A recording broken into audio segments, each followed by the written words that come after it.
Hello everyone, my name is Xiao. I'm going to tell you about traffic in my city. I have lived in Bảo Lộc for many years. Bảo Lộc isn't a big and busy city, but it also has many vehicles on the road. There is cars, buses, taxis, and trucks on the main road.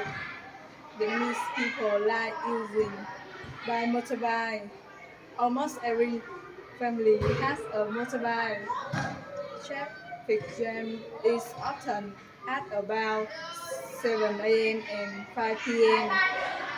when people go to work or school and come back home.